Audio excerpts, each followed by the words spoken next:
I second. Thank you, Commissioner Sorensen and Commissioner Schwalbe. Any further discussion? Okay, all those in favor, please say aye. Aye. Those opposed, nay. The ayes have it.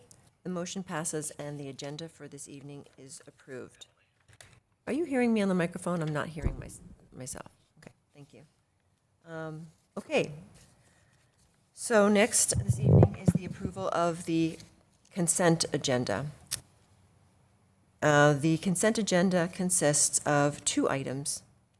The items are A, approval of meeting minutes of April 22nd, 2024, and B, acknowledgement of withdrawal of development application at 163 Wayzata Boulevard West, Moments of Wayzata. Does any commissioner have any questions or comments on any item on this consent agenda, or wish to pull an item for discussion or action? Okay. Can I have a motion to approve the consent agenda as presented? So moved. Thank you, Commissioner Planton. May I have a second? Second, Severson. Thank you, Commissioner Severson. Further discussion? All those in favor say aye. Aye. Those opposed, nay.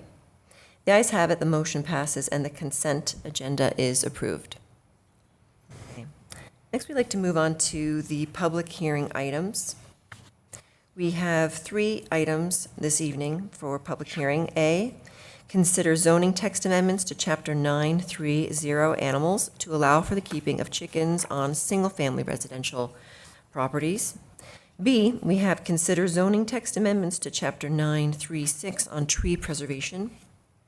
And C, we have to consider development application for front yard setback variance at 425 Highcroft Road. This evening, the monitors are not working up here, so we are now passing out some materials in some moment. Thank you.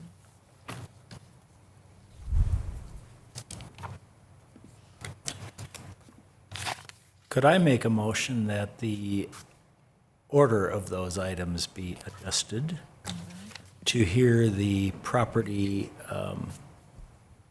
variance first?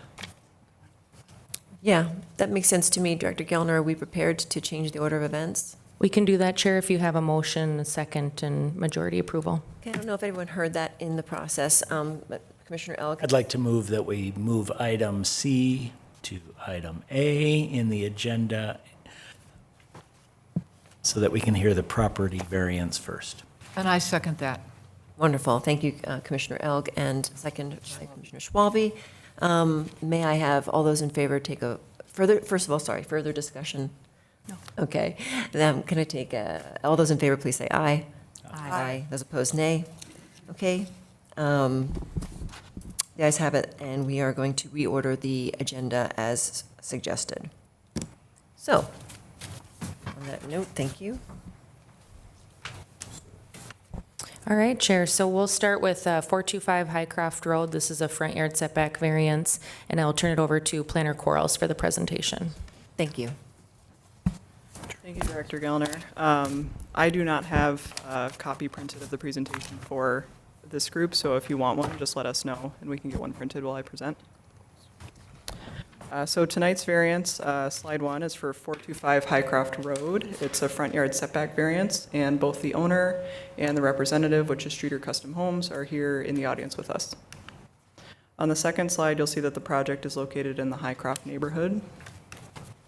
Absolutely nothing is working, but if paper is working. On the third sheet, you'll see a slide that sort of zooms in on the property. And then, sorry, I'm going to make sure that I'm sort of scrolling through on my computer.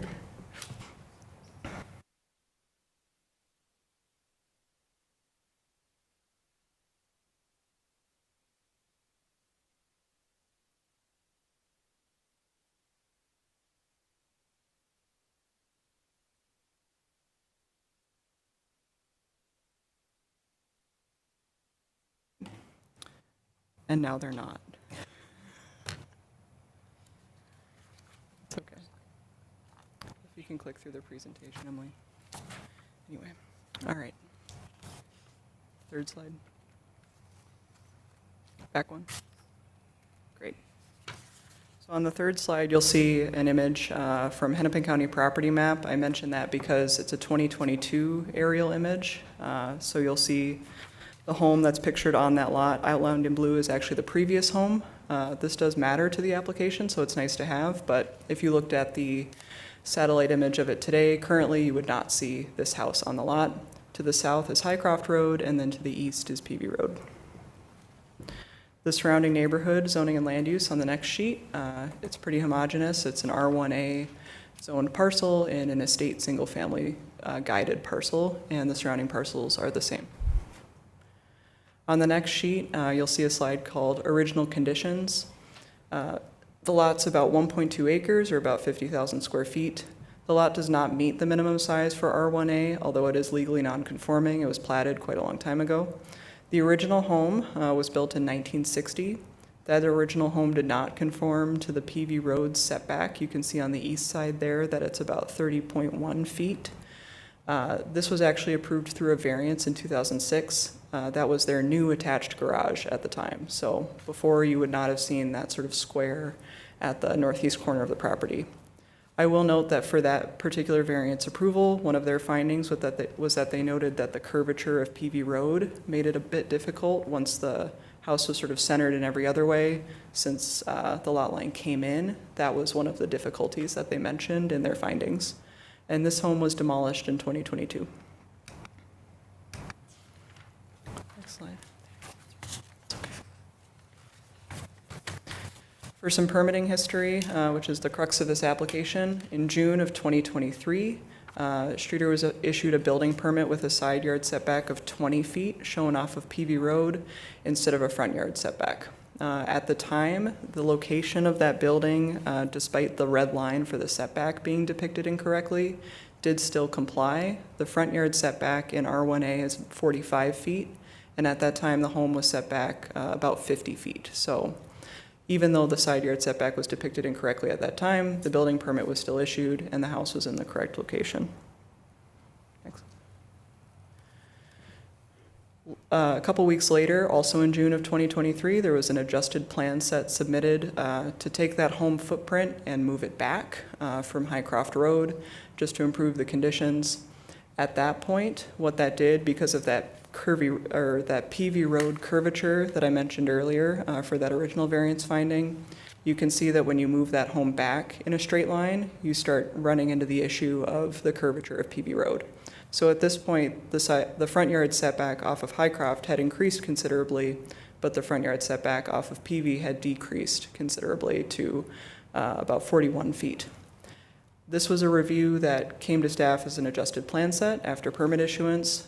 Staff missed the non-compliant condition in the review and approved the building permit to continue. Construction began at that point. In 2024, about a couple months ago, there was a plan set submitted with some landscaping updates, really nothing to do with the building location. At that time, staff noted that that Peavy Road front yard setback was out of compliance. But at this point, the affected corners, which are those ones that are just about 41 feet away from the property line, had already been constructed. Next slide. There we go. So the proposal in front of us is to continue to build that new home within the front yard setback. And so the variance is for 4 feet off of the required front yard setback of 45 feet, which creates a home location that's about 41 feet from that front property line off of Peavy Road. To zoom in a little bit, this is overlaid on an aerial image, so you can see that there are just those two triangles essentially within the front yard setback. It works out to about 51 square feet of the house. To give a little bit more detail, that upper image has that line sketched in. Those are the actual floor plan areas of the house that are affected by the setback issue. It's a portion of one stall of the garage and then a portion of what's called the cabana in the house that includes both some actual space, occupiable space within the cabana, and about half of the chimney, which is a taller structure on the side of the house. You can see in the elevation just below that floor plan that the chimney reaches up pretty high there on the cabana. I believe it's about, I won't try to say the elevation off the top of my head, but I know it's in the staff report. And then you can also see that, again, that third stall of the garage that's impacted. For some existing views, as I mentioned, the home is under construction, so this is what it looks like today. Normally we have renderings at this point. Today we have real-time pictures. That first picture is if you're standing on PV Road, looking directly at the garage. You can see both the garage and the cabana. And then the other two pictures are zoomed in a little bit more on those corners if you're standing right next to them. For neighborhood notification, the applicant sent their letter notification on April 26th to residents within 500 feet. They don't require a neighborhood meeting for just one variance. I will note that we have gotten 3 positive public comments received as of last week. I haven't gotten any more today, but all of those public comments are from neighbors, and they're all, in summation, they say, this isn't a big deal. The original house was closer anyway. We'd prefer that construction just continue. It's not a massive impact to the neighborhood. And there are no comments from other departments on the application. So the questions to consider are, is the proposal consistent with the comp plan? Is this a reasonable request? Is the plight of the landowner due to circumstances unique to the property and not created by the landowner? And are there any issues with character with this variance? With that, our steps will be any questions for staff, anything the applicant would like to say, questions for the applicant, our public hearing, our deliberation, and the recommendation from Planning Commission. Thanks. Okay, great, thank you, Planner Quarles and Director Gellner. Commissioners, do we have any questions at this time for staff? Yes, Commissioner Schwalbe. So what is the responsibility of the architect and the builder when a change is made in where a building is going to be positioned? What is their responsibility in making sure that it meets all the requirements, the setback requirements? I mean, did everybody kind of miss this? I think that's a fair characterization. I think one of the root issues with it is that that front yard setback was depicted incorrectly on the original survey. In my original review, I think that the thought was the house is 50 feet away. It doesn't matter quite so much how the side yard setback is depicted as long as the house is compliant, but that made review tougher later once the house moved. Okay, thank you. Thank you. Any further questions of staff? Okay, if none, then at this time, I'd like to invite the applicant to come forward and address the commission. If you'd kindly state your name and address for the record and your role if you're an advisor or other part of the applicant's team. And if you can kindly keep your comments to 10 minutes, if possible, that'd be wonderful. Thank you. Thank you. Can you hear me okay? No? I don't know if it's on. No? Say now again. No. It's not on, is it? Speak really loud too, if that helps. Are you okay on the technical end, Emily? Can that be heard? It's just so that, everything can be heard properly. Can you hear me now? Oh, yes, there we go. Excellent. I can hear me now. Thank you for being patient. First, we just wanted to express our condolences to the Planning Commission and then obviously the city and the loss of Commissioner Douglas. We're Thank very you. sorry for your loss. My name is Bill Costello. I'm with Streeter Custom Builder, 18312 Minnetonka Boulevard in Wayzata. We're here on behalf of our client, Lauren Unterser, who's here in the audience as well. Thank you for your consideration tonight of our variance application. Unfortunately, we are in a situation none of us want to be in. It's a situation that has little to no consequence, we think, to the neighborhood. However, there are significant consequences if the conformance is enforced in the way of, for us and our client, our team members, in the form of time, money, and waste. So effectively, if we were going to, and you saw the graphic where we would have to essentially cut out those corners, our client would be losing one stall of his garage, which would be unusual in that neighborhood to have only a 2-stall garage. It would result in effectively us demolishing the entire roof structure for the garage, the connection, and the cabana. We would have to remove a fair amount of the walls of the cabana, as well as that portion of the non-conforming area of the garage as well. We estimate the work to be about 5 to 6 months of work, both for pre-construction, redesign, permitting, and then construction, of course. We think it'll be a cost of somewhere to $400,000 to $500,000 to make these corrections. So, again, the conformance enforcement would amount to a great deal to a lot of people involved, and so we're hoping to avoid that, obviously. That's all we have, so thank you for your consideration, and happy to answer any questions you may have. Wonderful, thank you. Commissioners, do we have any questions for the applicant or follow-up for staff at this time? Okay, thank you very much, appreciate that. Okay, now I'd like to turn to the public hearing, and before we begin, I'd like to make some comments about the public hearing. It is a time for us to listen to you, our community, about the approval requests we are considering. It's an important part of the process that allows the public to participate. Any questions asked during the public hearing will be held until the end of the hearing, and they may be addressed by staff at that point. And with that said, I'd now like to open the public hearing to consider the development application for front yard setback variance at 425 Highcroft Road. Great. Are there any members of the public here tonight that would like to speak? Please. Please come up to the podium and state your name. I know. Well, welcome to your first time. And state your name and address and kindly your relationship to the project. My name is Jeannie Ham. I live at 445 Highcroft Road. I don't know the owners. I don't know anybody from Streeter, but I've lived next door to the construction for a long time. I think that it's minimal. The 50 feet is minimal. I think the remediation that would be sought if they had to do the $500,000 fix is burdensome. I think it's a small issue.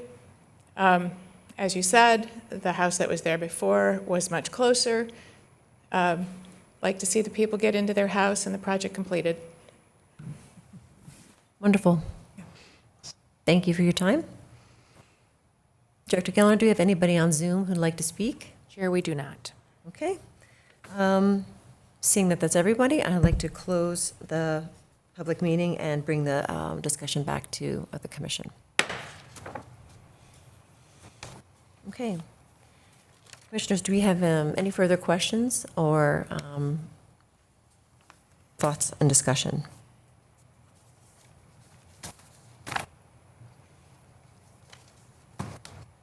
If no further questions, I just open up to discussion amongst ourselves. Well, I'd like to thank our resident for coming and our builder. I'd like to move this along and make a motion that we approve the variance as described in our packet and close this issue. Wonderful. Does anyone else have any further thoughts? I totally agree with him. I think that the house looks like it's going to be beautiful. Nobody did this on purpose. It was just an oversight of minimal impact to anybody else. Seems very reasonable that we let this happen. Further thoughts? So my motion is to direct staff. We're going right to a motion. Okay. Do we need to? Oh. Well, I thought that's what you wanted. That's what I want. That's what I was trying to do, but I didn't turn the page to see. So I'd like to make a motion to direct staff to prepare a draft planning commission report and recommendation recommending approval of the application for review and adoption by the next planning commission meeting, at the next planning commission meeting. Okay, thank you, Commissioner Elg. May I have a second? A second. Thank you, Commissioner Schwalbe. Further discussion, I'd like to add some further discussion points if anyone would like to. Mine would be simply that, I do see this as a very reasonable request. It's not a burden that was created by the landowner that I see, and the building that has been presented is for sure in character with the area. And if there's anything else I missed on that note, and any other commissioner?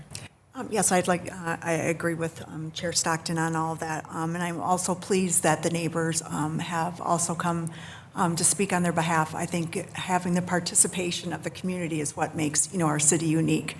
And so we appreciate that, and thank you for coming forward. That's great. Okay, so now that we have concluded further discussion, All those in favor, please say aye. Aye. Those opposed, nay. Okay, the ayes have it, the motion passes. And the draft recommendation, report and recommendation will be on the consent agenda at our next meeting. And after adoption, we'll go on to City Council, Council for their consideration. Thank you to the applicant, staff, and members of the public for participating in tonight's evening, and for Adam allowing you to go home before the rest of the agenda. Thank you.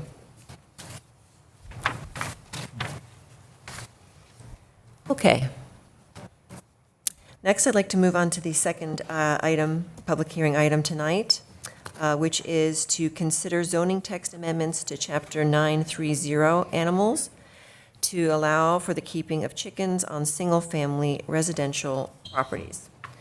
Do we have a presentation for us to be walked through this evening? Yes, we do. I will be turning it over to Parks and Environment Planner Keyser to give this presentation. Thank you. Thank you, Chair Stockton and Commission. It's good to be here. So as stated, I will be going over some proposed text amendments to Chapter 930, which is the animals chapter of the code, to allow for the keeping of chickens on single-family residential properties.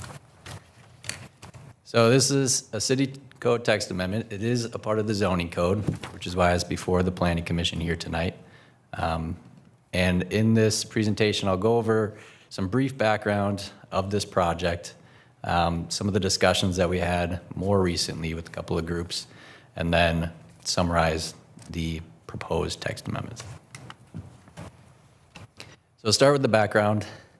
If some of the commissioners remember, this came before the commission about 3 years ago now, for kind of some similar text amendments at that time.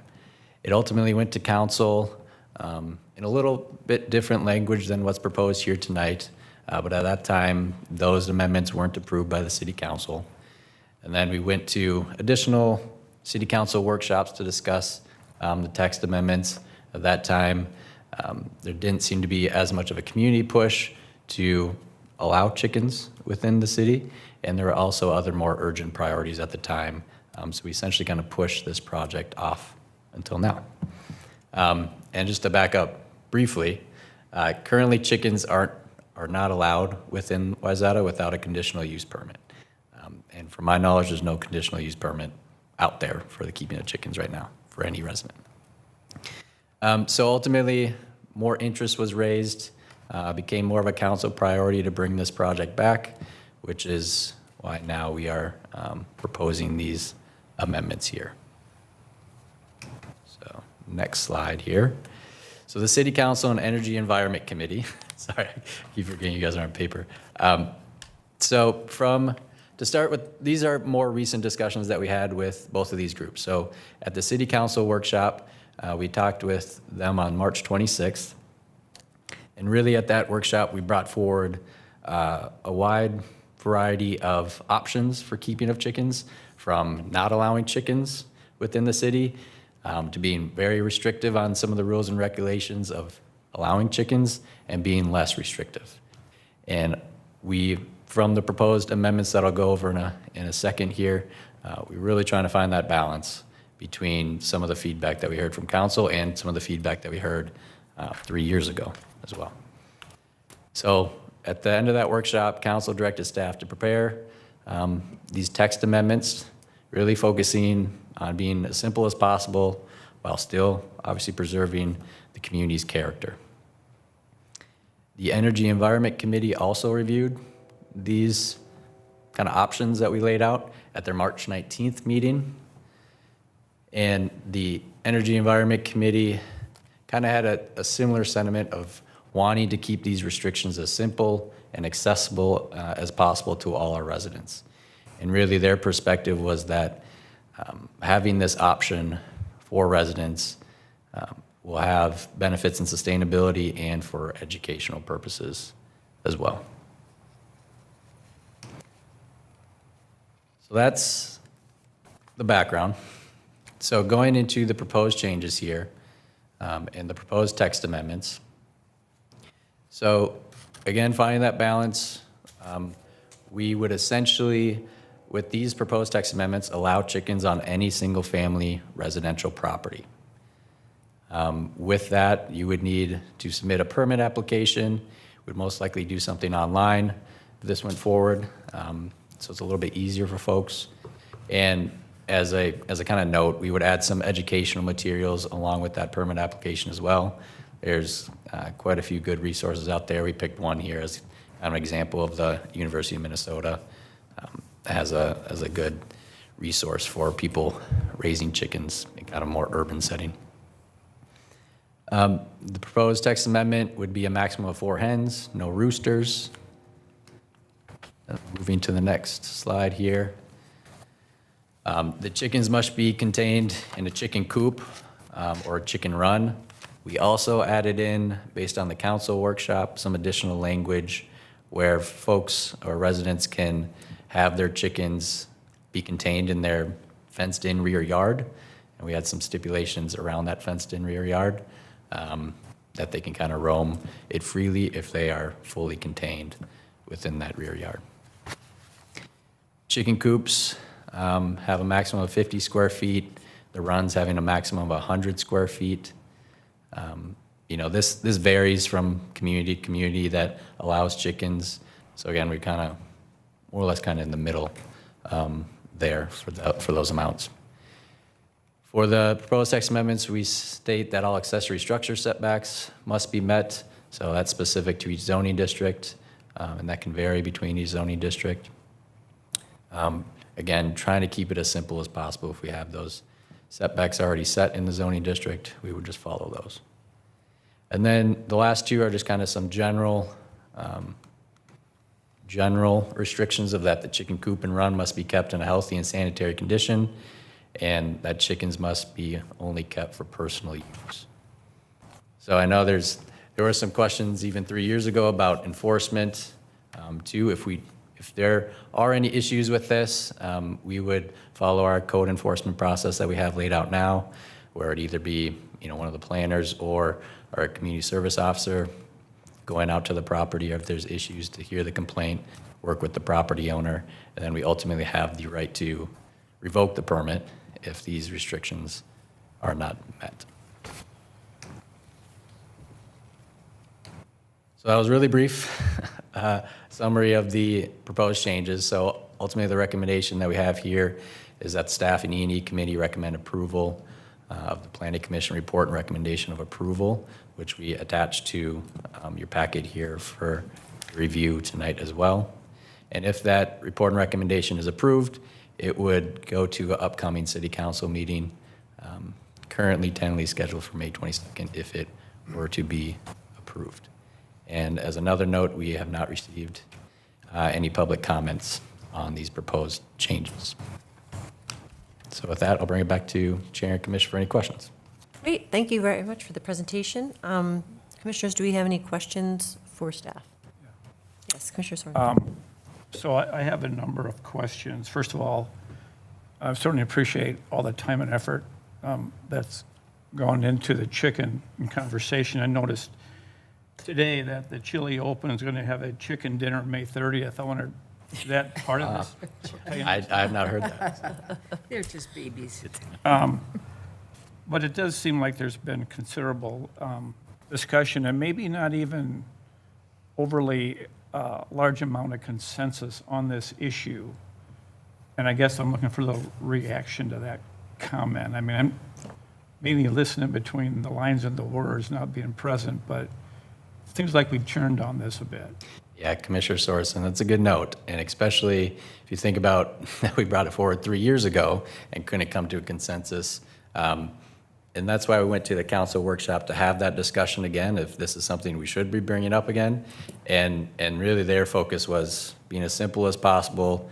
We don't really want to keep churning. We want to come to a resolution this time around. So the direction was to find that balance between all those comments we heard 3 years ago, all the research we've done from other communities, and trying to find some solution to move forward with. Yeah, and not being overly versed on chickens in general. At one time, there was a discussion about this being restricted to larger lots. Maybe started with 40,000 square feet. Correct, And now we're saying any single-family residential lot. correct. So can you share maybe how we got to that point? Yeah, and that's also a good note too. So it was a 40,000 square foot lot size minimum that we had in the 3 years ago when we brought this forward.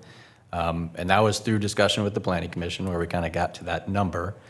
And we went to council, that was obviously a big note of discussion, trying to figure out if that 40,000 square foot lot size is the right number. Who does that leave out? Who does that include? There's a lot of discussion revolving around that. And I would say that was one of the reasons why we didn't come to a solution the last go around. So when we talked about it for these text amendments, again, I went back to being as simple as possible and kind of involving what the E&E committee said, making it accessible as possible to everyone in the city and ensure that everyone's still meeting the restrictions and regulations. But yeah, ultimately, we try to keep it as simple as possible and just let everybody have the opportunity. Okay, and as far as the location of the coops and the runs, what kind of restrictions as far as location on the property would apply? Yeah, good question, Commissioner. And they would need to be in the rear yard. So it would need to be in the rear yard, so it can't be in the front yard or the side yard. And then they would need to meet the accessory structure setbacks. So that ranges from zoning district to zoning district. And some communities use the accessory structure setbacks. Some communities use just a flat number. I've seen 10 to 20 feet setback from the property lines. But essentially, what we have proposed here today is just the zoning district accessory structure setbacks that are currently in place. So to be a little more specific, like, what's that mean? I mean, can you put it Yeah. right up against property line or back property line? So probably the smallest accessory structure setback is 5 feet, and that's mainly in like the R3A kind of core properties. And I think it goes as high as 15 or 20 feet setback from the property line. How about it, like in the smaller lots, like in the R3 district, is that, Yep, so, yeah, that would be 5 feet. okay? So that's the smallest one in like the R3A kind of core properties. Yeah, and it's it's a little difficult for me anyway to get my head around what's appropriate in this case. Just not experienced it firsthand or not seen a lot of it in our community. Generally, I think you've done a really good job trying to come up with a plan that might work. Could you put, well, I guess for our benefit, I'm just looking at this proposed change slide with a picture of a coop and a run on it. And right now, you have to have a CUP to get a permit, right? Correct. So, there are many of our residential lots that are R3, R3A. And if you look at, a lot of the property north of Broadway or north of Wayzata Boulevard, Broadway, et cetera. Some of those lots are 7, 8, under 9,000 square feet. So you could have this within 5 feet of your property line in multiple places. Correct. You could, Yep.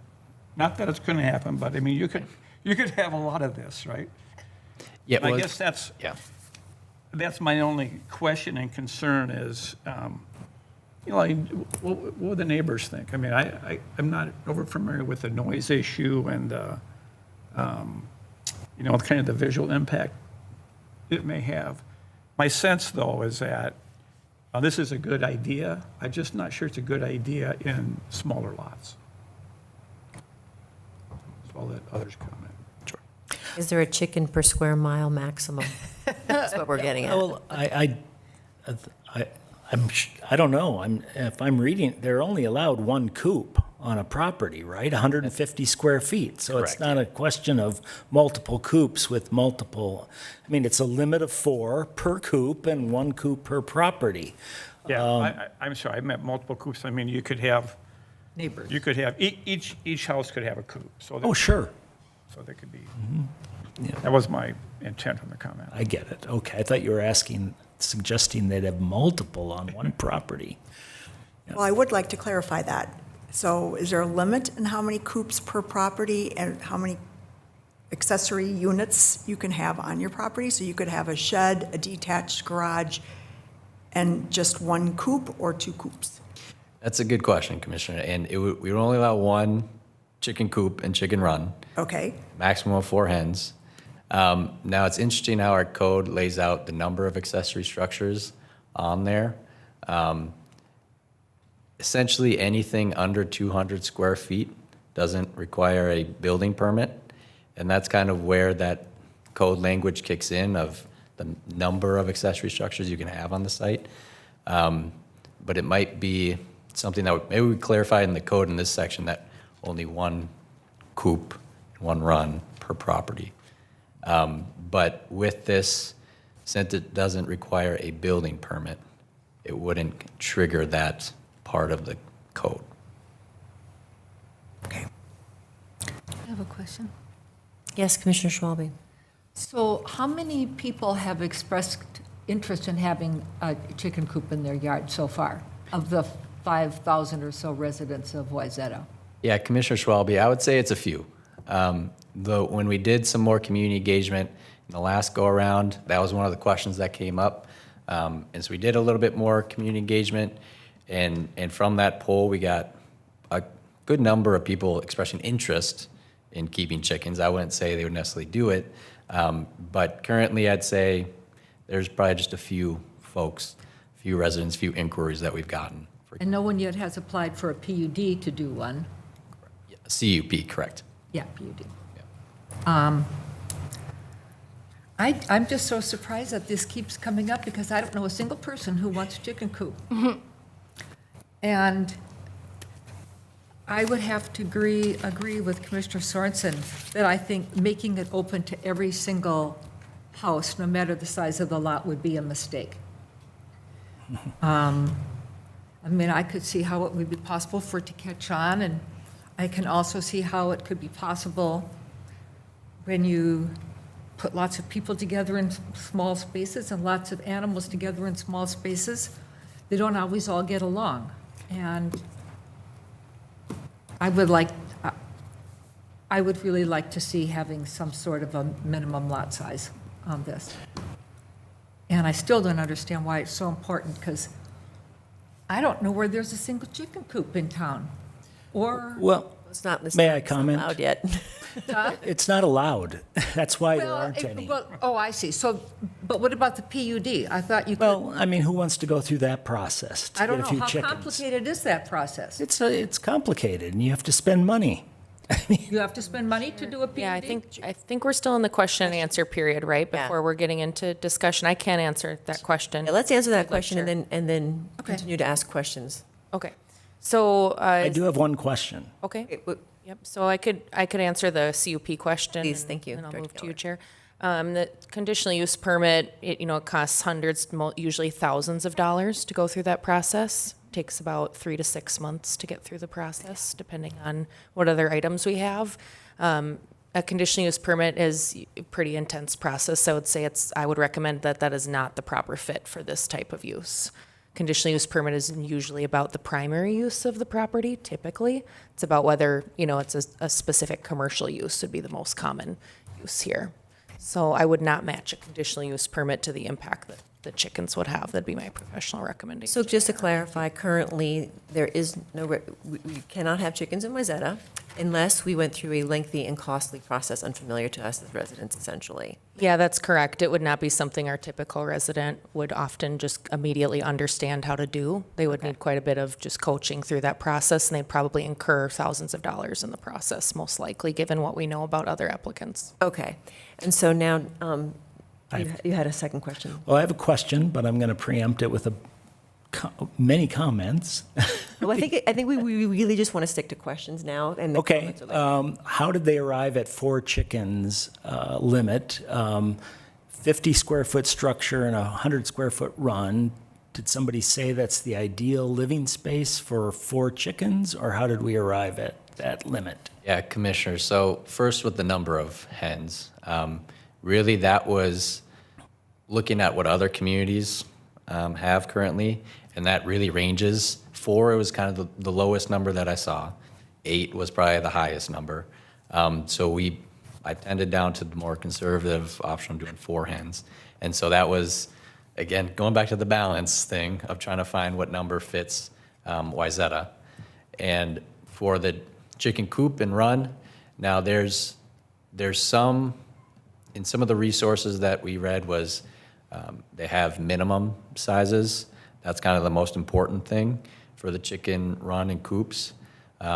So we looked at those resources, ensured that we were above those, and then we looked at other communities too, and this 100 square feet for the chicken run and 50 square feet for the chicken coop was kind of right in the middle with what all the other kind of communities are showing that they have as their maximum sizes. Thank you. I have a question.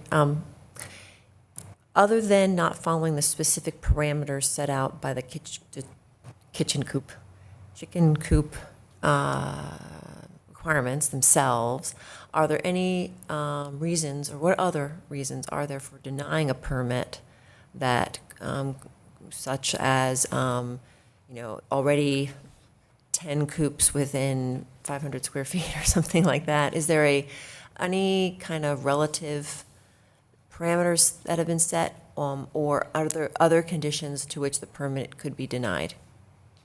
Chair, to your first question of within 500 square feet, that sort of thing, I haven't seen that in other communities. I would say if the permit application meets all the restrictions and all the code requirements, we would essentially have to approve it. And if there are issues later on with code enforcement or that sort of thing where they're not meeting those, that's when we would start going through that code enforcement process and potentially revoking the permit. Understood. And the permit fee application process provides the funding for sort of following up on these things? Correct. Yeah, we would make the fees equate to the staff time and how much that would lead to how much the permit application would cost. Okay. That's helpful. Commissioner Planton, did you have a question? I did about, so there need to be in the rear yard, and if they're not in a run, the rear yard has to be fenced? Is that? Yes, Commissioner Plan, yes. So if they were to allow the chickens to roam in their backyard, it would need to be fenced in entirely and not allow the chickens out. Are those fence requirements similar to a swimming pool as far as height and regulation, or is it just a picket fence? Is it a little, are there requirements for that fence size for having chickens running free in your yard? Good question. In the code language, we set a minimum of 4 feet for that fence. And we essentially note that they can't get outside that fence. So we really just put that 4-foot height requirement in the text amendments. Okay. Any further questions of staff? I do. I have just a quick question. I'm curious, you said you've maybe looked at some other communities who've done that. I believe Plymouth has that, allows up to 6 chickens. St. Paul, I know, does as well. I'm wondering if, what was the feedback from residents and neighbors of people who live on those smaller lot sizes of having, are they good neighbors? And has this been a problem? What have you found? Commissioner Severson, I would say I didn't talk to the staff at those cities. I really just looked at their code language.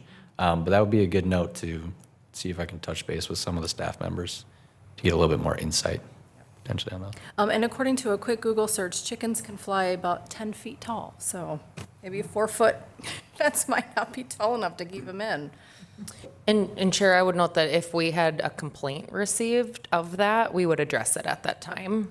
It's not very common. There's chickens all throughout the neighborhood I live in, and the lot sizes are about 4,000 square feet in St. Paul. And I just would find that it's pretty comfortable. You don't really hear them or see them unless they have an opaque fence a chain link fence where you can see right through. Sometimes dogs will bark at the chickens if they're close by, but I would say most owners who are interested in chickens are interested in taking care of them. It's not as common to see neglectful owners of chickens. And in my experience, we did a chicken keeping ordinance in Golden Valley, and it went pretty well. Thank you. Okay, any other questions of staff at this time? Okay, I'd like to turn this to the public hearing and open up the public hearing for the application of consider zoning text amendments to Chapter 930 Animals to allow for the keeping of chickens on single-family residential properties. I now open the public hearing. Same comments on public hearing apply. No one is in the room tonight, so Director Gellner, do we have anybody on Zoom? We do not, Chair. Okay, then I will close the public hearing. Okay, public hearing is now closed, and it's now a good time for us to think about any further questions we may have or open for discussion. I'll start the discussion. Sounds good. All right. I'd like to share that I'm very excited that this finally came before the Planning Commission. I think it's about time. The fact that it took this long was a bit discouraging. I'm not suggesting I'm going to have chickens, but we do have neighbors, Deep Haven, Minnetonka, Plymouth, all cities which allow chickens. Having your own chickens allows for greater sustainability and raising your own eggs instead of having to buy them from a factory farm producer, which is abhorrent and frankly cruel to chickens. So I'm completely in favor of this proposal. In addition to providing a household with eggs, I like the educational perspective that the city preparers of this have mentioned, and that children will learn about raising and keeping chickens and perhaps appreciate the sanctity of life a little more than currently is the case. So I couldn't be more in favor of this ordinance, and I thank the city for removing the restriction on the size of lot, because anytime you have a restriction, someone is left out of the ability to do so, which seems unfair and unreasonable and arbitrary. So thank you, city, thank you, planners, and I couldn't be more in favor of this. Thank you, Commissioner Elk. Do we have further comments or discussion? Yeah, I'll just make a couple of comments. I'm very much in favor of finding a process that's simpler than a CUP to try to deal with this. And I think, for the most part, this amendment is positive and does and accomplishes that. I also think, there's some unknowns about this, and just generally, I think my concern is on smaller lots, allowing this to happen. And I would prefer to proceed with caution and find a way where maybe we could initiate some action within the city, but be a little more cautious about it. Because I think there's some unknowns about how this might really play out on the smaller lots, especially given the lack of kind of interest from what we've heard in the community about this topic. I prefer we try to find a way to move ahead, but proceed with caution. Thank you, Commissioner Sorensen. Does anyone else have any thoughts to share? You go ahead. Yeah. I too have some concerns. I think 5 feet off the property line I think we should have that more than 5 feet off a property line. If you have someone on a deck or some family that close, a neighboring community, just seems a little too close to me. I know that we want to keep this consistent with other ordinances. However, I think this is a unique ordinance with live animals versus other accessory dwelling or accessory units similar to a shed or a gazebo or something. But these are live animals that close. If someone has a dog that's maybe doesn't like chickens or something, there could just be some contentious things. I think it needs just a little bit more work. I love the idea of keeping it simple. However, I do think there just needs to be a little bit more attention to detail on this, or a few more ordinances around it. I know, Plymouth, we've talked about neighboring communities. They've got, a 20-foot setback in the rear and the side yards. You have to apply every 2 years to make sure that you're in compliance. As we get started with this, I think that's good to have a little bit of checks and balances. They make sure there's an ordinance that it has to be thoroughly cleaned every week so that you don't have the odor. Per the University of Minnesota study that we cited, as far as the benefits, some of the concerns are disease, noise, odor, pests, waste management. So I do think there needs to be maybe a few more regulations or discussions around it, rather than just a blanket. Once you apply for it, you have it for life, unless somebody complains. Thank you. That's interesting feedback. Does anyone have further commentary? I have a comment. I think in this case, I know a couple of years ago I was really in favor of it until I started talking to people who are also in favor, but don't want to be the neighbors of the chickens. So I think in theory, it sounds really good, but I don't know that we have a lot of people who would want to have this in their neighborhood or at their next door neighbor's house. So to me, that makes me kind of question it a little bit. I would also maybe wonder if we should require a fenced-in rear yard, no matter if it is a coop or a run.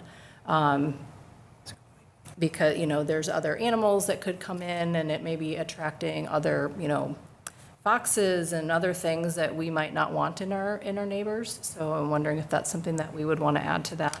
But in general, I don't know. And to hear that there's not a whole lot of interest in it, I'm not really sure if this is the right time to do it. Thank you. Commissioner Schwalbe, do you have any thoughts to add on that? Well, the only comment I would make is I do know 2 people who have had chickens, and the first one kept it over one winter, and it caused quite a bit of doing in the mornings for her to decide which child was going to have to go out in the 10 degrees below zero and all that snow and get those 4 eggs. And the other one eventually took it down because the neighbors' children loved the chickens, but the neighbors did not. At any rate, they both lasted maybe a year or 2 at the most, but it wasn't a long-term thing. Regardless, I do have some issues with the size of the lot and the setback, and I would not vote for this as it stands. Interesting. I'm just going to say, I appreciate the anecdotes, which I don't think really should have a bearing on the conversation. We're looking at facts, and hypotheticals also are really probably not a good way to make judgments. I mean, we're looking at a pretty well thought out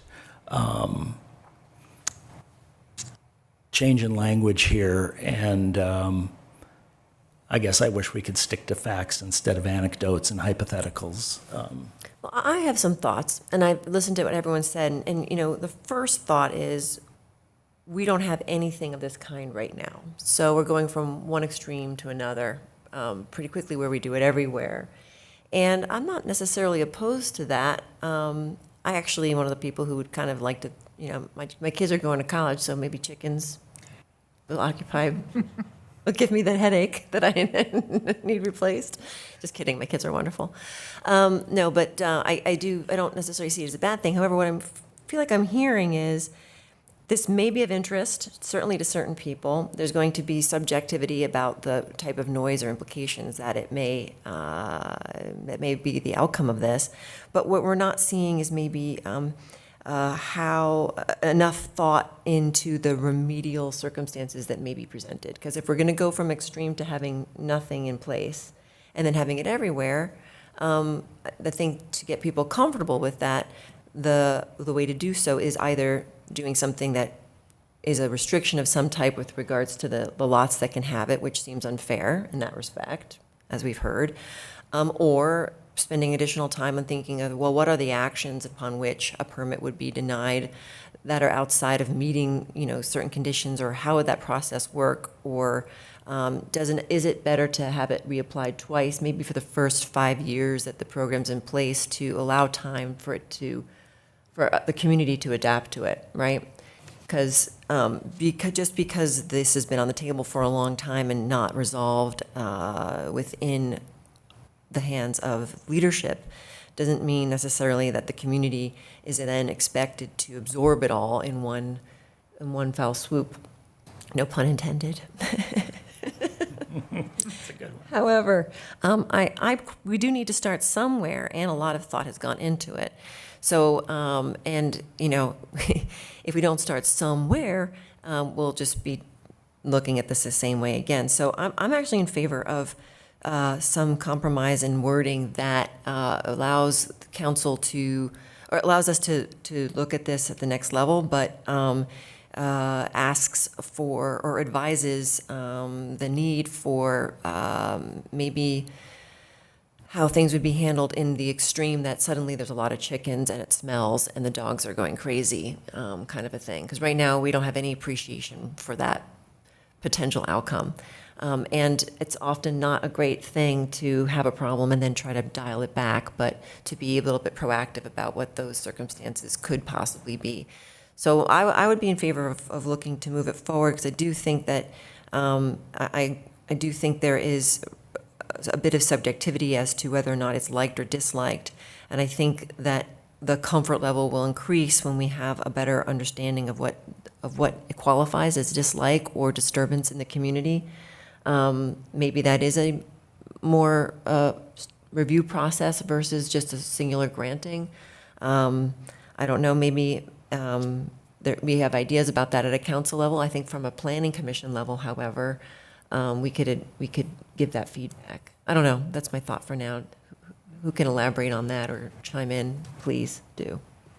Well, I like the comments that Commissioner Planton made about more than 5 feet from the line.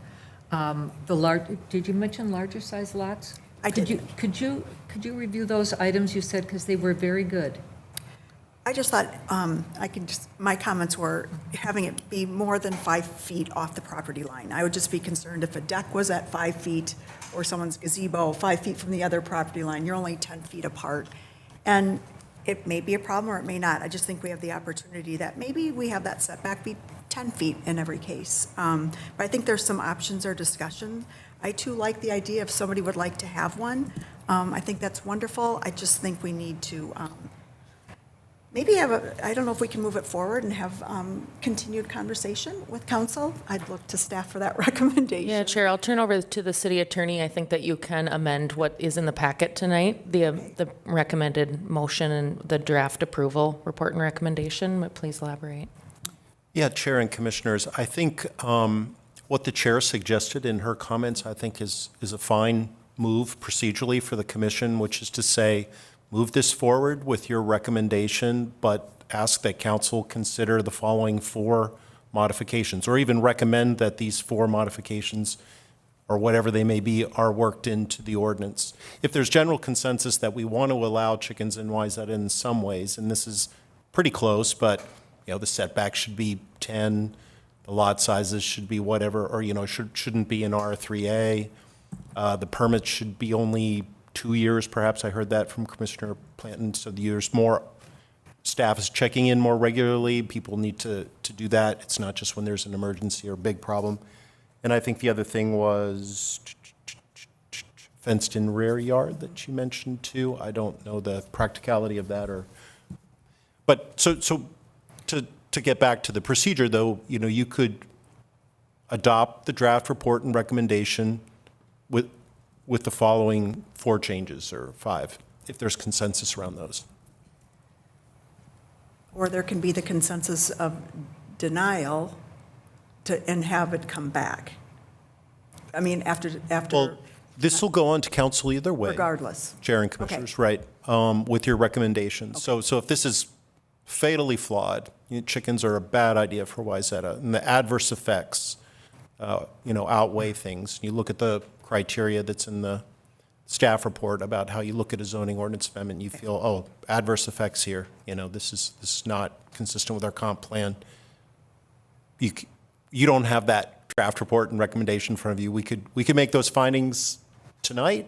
Generally, I don't like to do that on the fly, but I think in this case, we probably could articulate them among staff if that's the way to go. But if you feel like, I guess what I heard more than anything was that there are a few parts of this ordinance as drafted that you'd like to fill in some of the simplicity with a little more regulation. But I don't want to speak for a plurality, but that's, I think, what we were hearing. Well, I would like to thank the commissioner for those wise words. And I would like us to work a little bit at it tonight and make some recommendations to try to keep it moving forward. I agree. I think a larger setback is probably a good idea. So 10, I'm not sure what the right answer is, but I think that would be agreeable. I'm not sure. The free-range chickens in a fenced yard, I guess, it could be okay. Even though I know they can fly to 10, I think many times when you buy a chicken for this purpose, they might be clipped so they don't fly. So that's a precaution that most breeders and providers of chickens do for this particular kind of environment. But yeah, I'd like us to identify a few things that we would want to recommend be added, rather than just pass it on to say, city staff, go fix it and, come back with something else. Commissioner Sorensen. Regardless of how we end up here tonight, the council will be able to read our commentary, right? Chair and Commissioner, yes, your reflections, your discussion will be in the minutes, in addition to anything that becomes a consensus and is in the report and recommendation when you adopt it. Yeah, and some of the issues we talked about, I'm not sure that we are in a position to really know exactly what to propose the changes to be, like the height of the fence, the lot size, the setback issue. One approach might be, if the council has heard those issues from us, they've got some time to kind of think about that between now and their council meeting to maybe be more specific in their Staff can discussions too, about Commissioner. about what to Right. exactly, make a motion to, if they agree with any of this. I'm not sure we're going to be able to exactly make good decisions tonight on certain issues that are, that we only have a short period of time to resolve. So maybe one option would be to, well, I guess we can approve this or deny it, but. That's right, Commissioner. I think maybe getting to a certain level of particularity, should it be 9.5 or 10.5 isn't as important, just saying, we think the fences should be higher. Or I agree. we think that the setback should be greater, 10 or maybe more.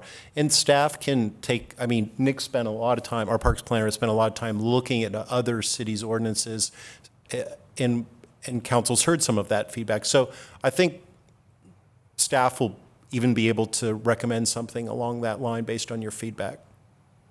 Yeah. Commissioner Planton. Yeah, so what if we identified, for what we know here, up front here, identify the things that we have concern with? I think setbacks are one of them, and I think in consensus, we could all say, we'd like the council to consider some setback requirements. I don't know whether they're based on lot size or what's, best practice. I think the other one is a height of a fence. Do we only keep it at 4 feet? I don't know enough about chickens and if they fly up to 10 feet or wings are clipped as best practice, but I think that is one concern. Another concern might be, instead of going from 0 to 100, do we have a 2-year application and just see, how is this going? We've got, I think that would be reasonable. It's not only from a person wanting to do this, but also from our staff having to, check all this stuff out and make sure that they're in compliance. So I have duration of application, height of a fence, and side yard setbacks as a concern. I've captured that. Yep.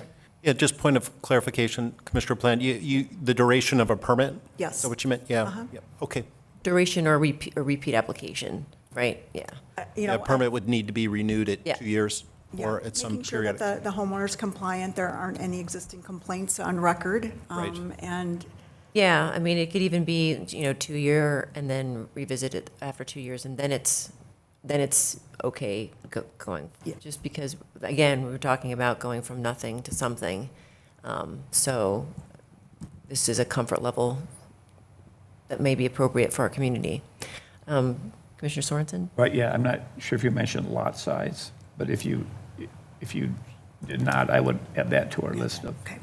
of issues. And thinking about that, it's maybe more an issue of defining it by specific zoning, the specific zoning rather than square footage, because your lot could be large and the two next to you small. So, if R3A is a minimum lot size of X, we maybe need to identify what zoning would be most appropriate for this change. I'll just go on the record and saying I would never be in favor of that. It excludes people, and I'm not in favor of excluding people. Chair, I heard 4 things so far. I could repeat them back to you if now's a good time. Yes, now's a good time. Okay, so I did hear that there was comfort in adopting a draft report and recommendation of approval, but that there is consensus that we want to allow chickens in some way, but recommend 4 modifications be reviewed by the city council prior to adoption of an ordinance. The first is to consider larger setback requirements for the chicken coop and run, with some discussion around potentially 10 feet or greater. The interest in establishing a minimum lot size, and we could look at a few different models for that. Interest in seeing more investigation of the proper fence height in the rear yard with the establishment of a chicken run and coop. And then the 4th being the duration of the permit and a potential renewal process of a permit based on compliance. That sounds accurate to me. Is there anything missing from those 4 items, or for that list of considerations, I should say? So can I just ask you, this is probably going to be the stupidest question, but I'm tired. This is just, I know it says single-family residential, but this is home. Like, this isn't going to be businesses in downtown putting chicken coops in their properties. Correct. That is the way the ordinance is worded. It says single-family residential properties only. Okay. And it's not for commercial use. And then, So, like, townhomes or apartments as well wouldn't be considered, unless the property owner, I guess, or the association. I know there's a few townhome associations. yeah, those are considered multifamily properties. All apartments and townhomes are considered multifamily properties. I can think of one unique scenario where we have some single-family homes that have an HOA, but at the end of the day, those are still single-family properties that are individually owned. They just have an HOA for their particular part of the Okay. neighborhood. Okay, thank you. Chair, if I may, I think you could ask for a motion based on the list that Director Gellner read. And I think for commissioners, like Commissioner Elk, who feels very strongly about one of those things, but maybe can get beyond the others, when you ask for further discussion, any commissioner could say, yeah, I get behind all of those, but I have a strong feeling about this that goes the other way. If you want to be a part of the vote to move it on. That's just one thing you could do procedurally, if you'd like. Okay.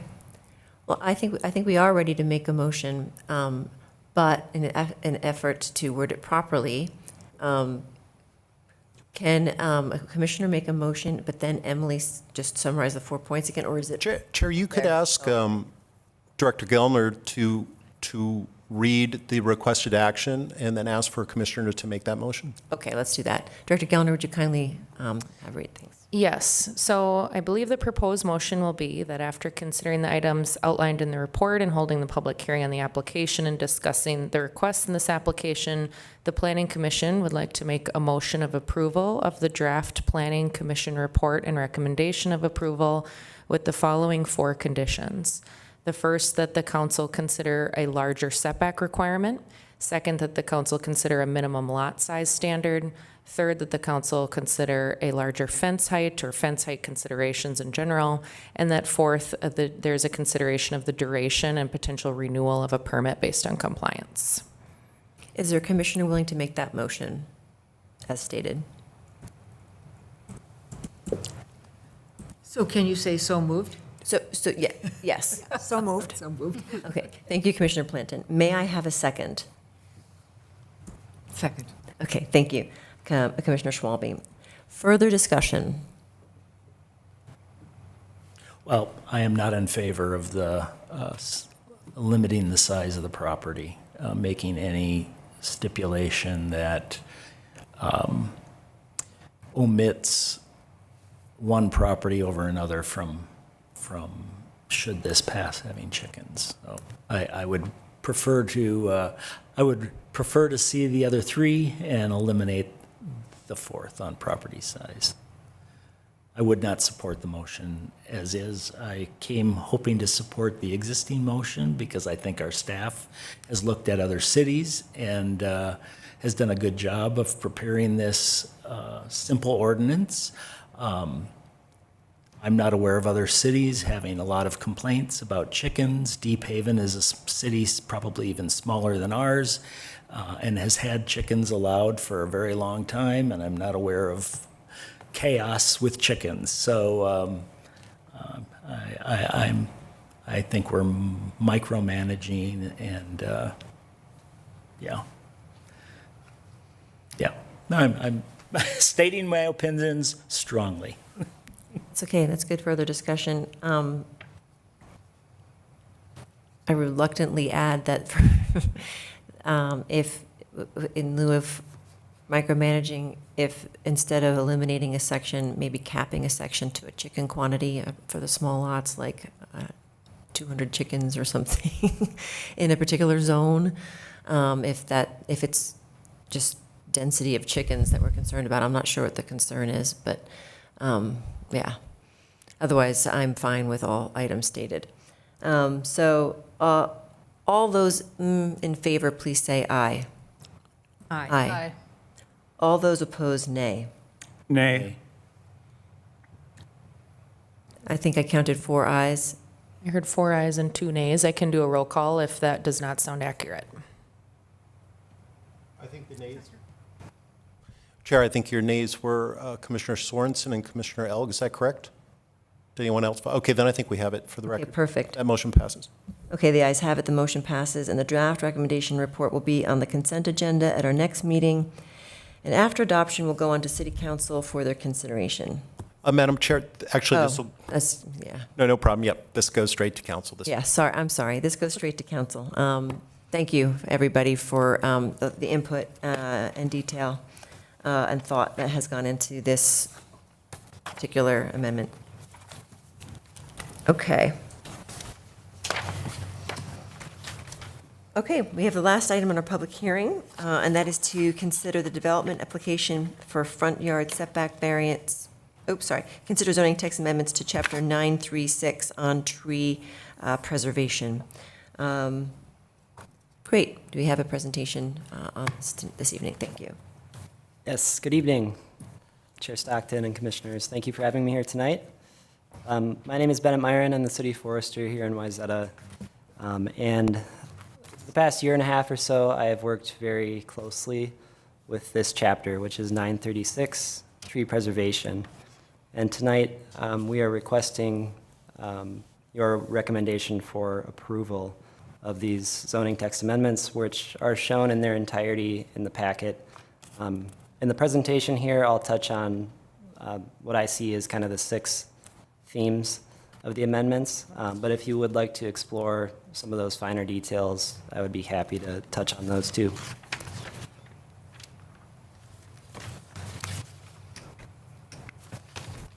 So I would like to provide a little bit of background. I'm sure you are all aware that in October of 2022, the TPO, as it currently reads, generally was adopted, and it was intended to promote these 6 points. And you'll see kind of a theme there, which is mitigating the impacts that development has on our community's canopy.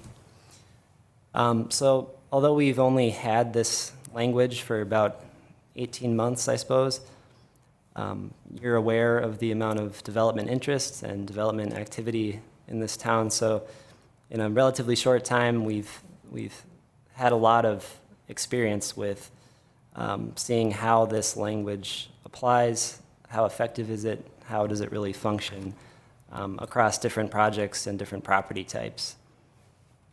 So the amendments that we'll discuss are informed by those experiences and a lot of conversation with staff and other cities who have similar ordinances.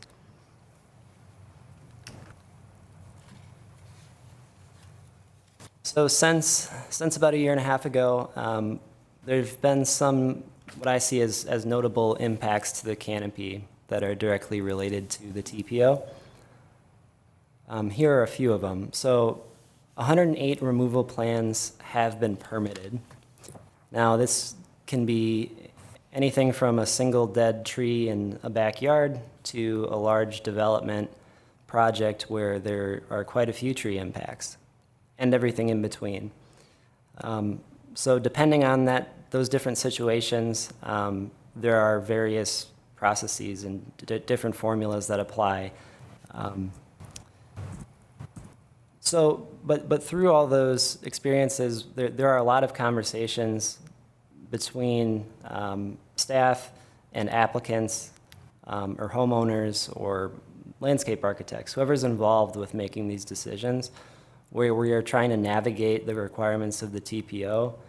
And as a result, a lot of times removals that are proposed end up being preserved because collaboratively we are able to identify health concerns that maybe are actually treatable with the trees, or the true risk status of a tree is a good example. So that's not really a direct product of the TPO as we intended, but because of all these processes, there is a lot of conversation with applicants, which is wonderful, and it leads to, I think, more informed decisions and some education.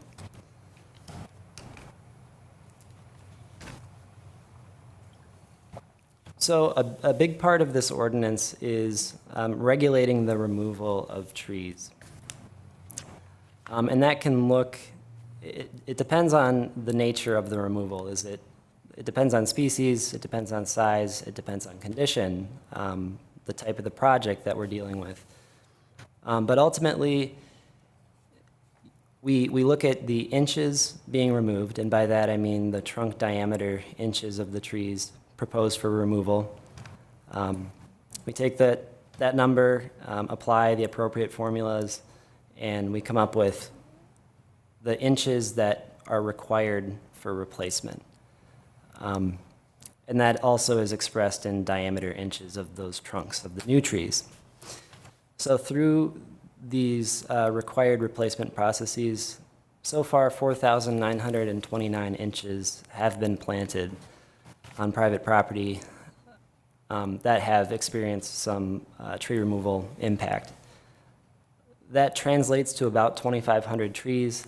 And I think the important thing about this number is all of these inches are guaranteed for establishment in the community. So we collect an escrow that backs or ensures the establishment of these new trees, which is super important because as you might know, it's pretty easy to plant a tree.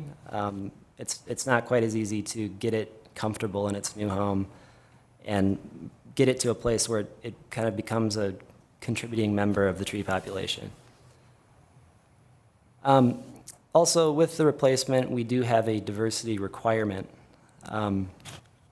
which is extremely important as we face various invasive pests and pathogens.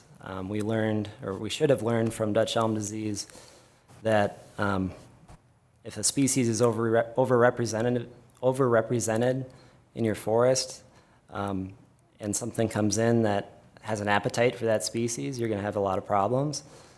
I don't think we learned our lesson. Then we got emerald ash borer. I hope we learn our lesson. And that's what these types of requirements strive to do, is to diversify the tree stock as much as possible in order to mitigate whatever losses we might experience of future pests. Even though we don't know what they are, we know that they will be particular about what they go after as a host. And this last big takeaway, from my perspective, I didn't expect. So early detection of pest outbreak. This really comes from our removal permitting process just generally. So we require that any tree that is 6 inches or greater in diameter, regardless of condition, the removal of those trees requires a permit. So depending on the details of the application, we may go out and look at the trees to see what's going on. And just in the last year or so, we were able to identify an outbreak of a combination of bur oak blight and two-line chestnut borer, which is what you see in these images. These are both native pests, but the stress from them, combined with 3 consecutive years of drought, became unbearable for some of these mature oak trees in the Holdridge neighborhood specifically. So without the permitting process, we likely would not have been aware of this outbreak. But we caught onto it early, and in response, we were able to proactively treat some of our public oak trees on that side of town. And also we were able to restructure our contract with Rainbow Tree Care. So they have been providing discounted protection of ash trees for Wayzata residents, and for the city and their trees as well. They've expanded that program to include protections for oak trees so that we can hopefully minimize the loss of some of those trees, because they hold an extraordinary amount of environmental value.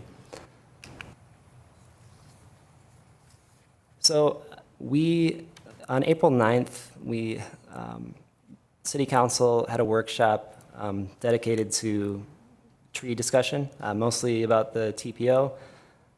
We talked in great detail about some of the things I just covered, but also impacts to city budgets, impacts to staffing, impacts to other internal processes, and so on, and also the public's response,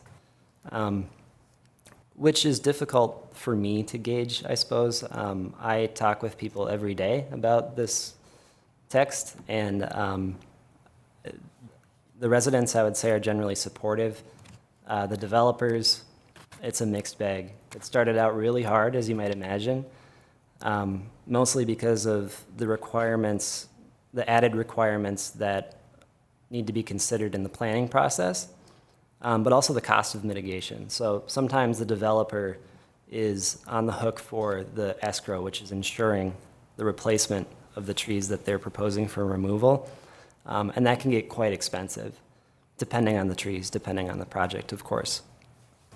But I will say that with the developers, it seems that as we've kind of learned to navigate this together, they have come to understand what our expectations are, and it seems like we're better able to move through that process in plan review a little bit easier as time goes on.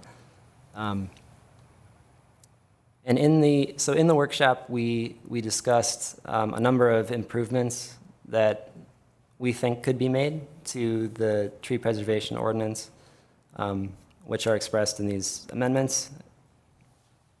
We also touched on a few other things that we won't get into tonight, but generally, we're looking at drafting a tree management plan and making some changes to our fee in lieu policy and how we spend that money. There's a little more info about that bit in your packet if you'd like to discuss it. Council ultimately agreed that amendments to the ordinance should be considered in light of our discussion in the workshop. So as I said earlier, I think there are kind of 6 themes at least.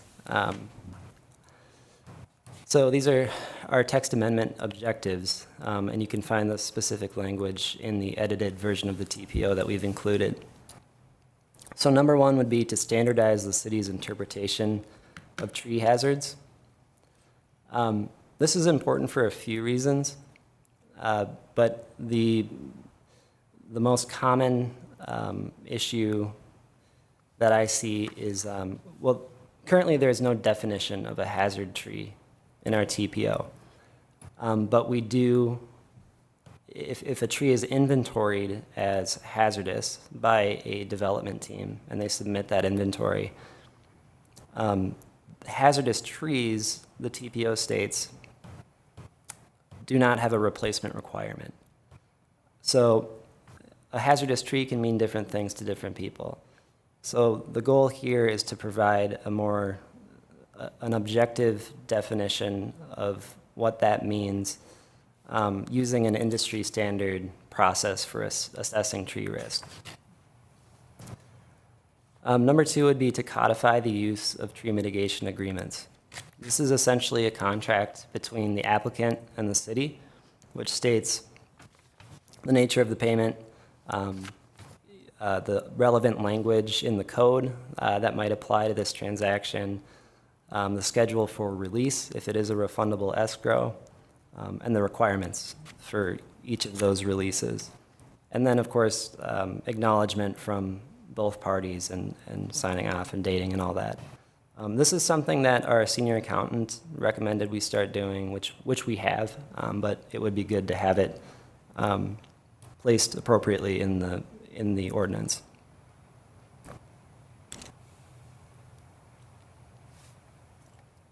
Number three is to revise the heritage tree definition to better reflect relative species value. So this one is a little bit complicated, actually, but in essence, what you'll see in the revised definition is that we have what we refer to as rapid growth species and standard growth species. Each of those different categories crosses the threshold of unmitigable to significant, and then to heritage.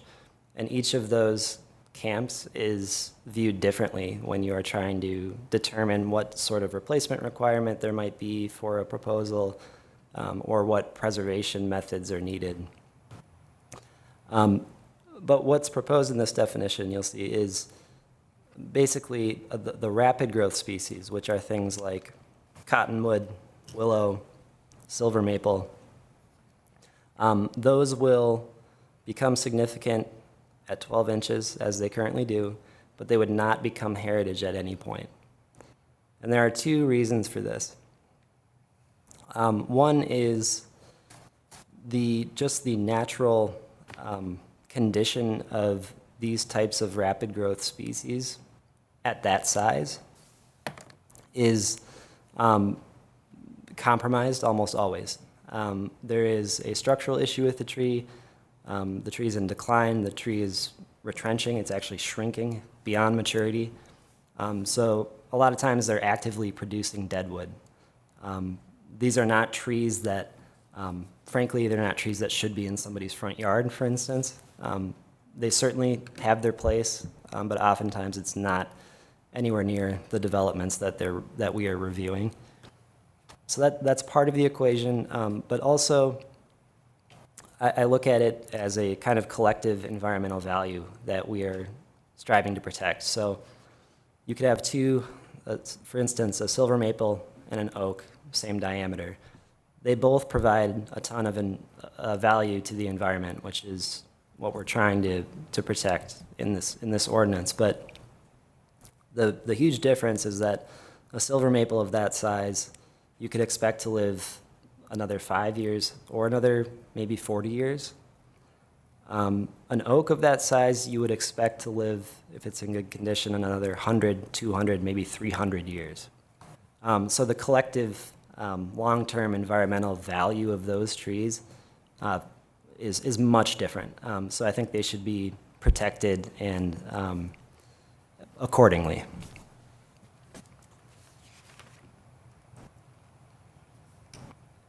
Oh, and I should mention, I'm sorry, I should also mention that the one exception to that change in the rapid growth species category is an American elm. Those are actually proposed to be included as heritage trees at 25 inches. Currently, as a rapid growth tree, they become heritage at 30.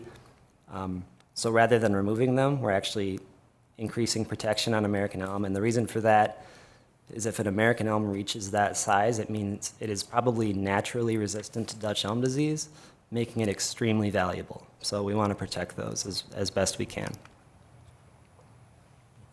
So number 4 would be to allow for site-specific heritage tree preservation. This comes up every now and then, so a heritage tree has a tremendous root zone. This is a massive area that ideally is left undisturbed during development, and a lot of times you can't protect 100% of it. We do allow some disturbance. It's percentage-based.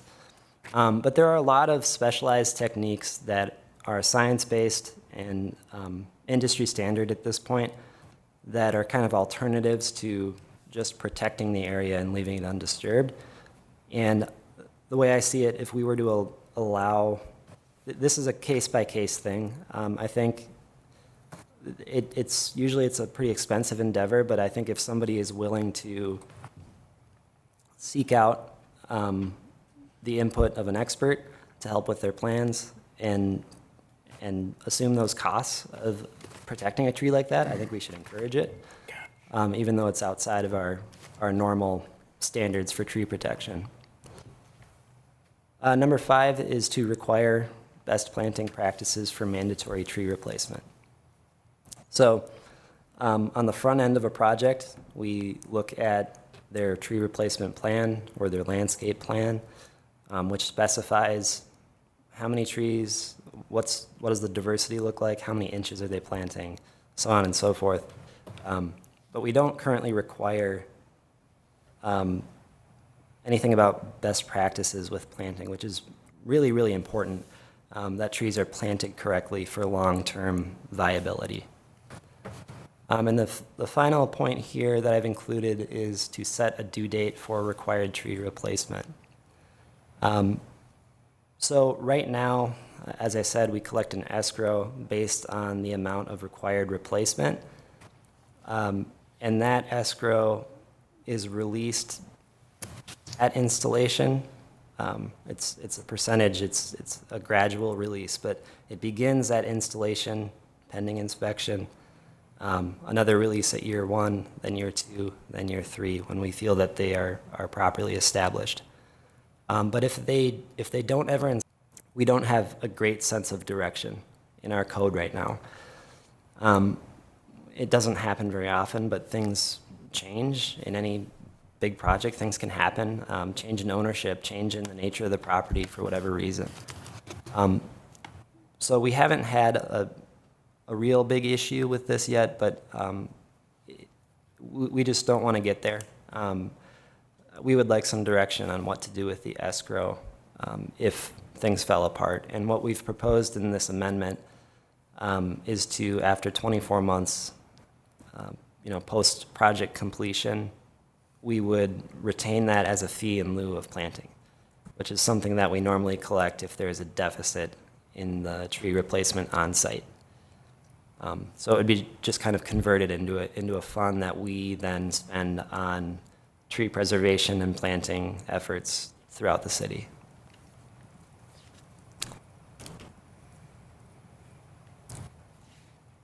So I suppose our recommendation is that staff recommends approval of the Planning Commission report and recommendation of approval amending Chapter 936 tree preservation.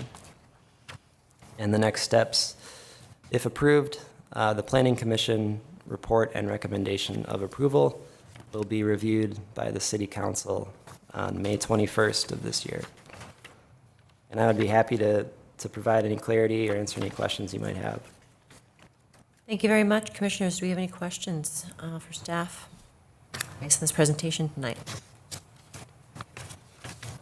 Yes, Commissioner Plato. Okay, I have a couple of questions. Yeah. On item number 3, the revised heritage tree definition to better reflect relative species value.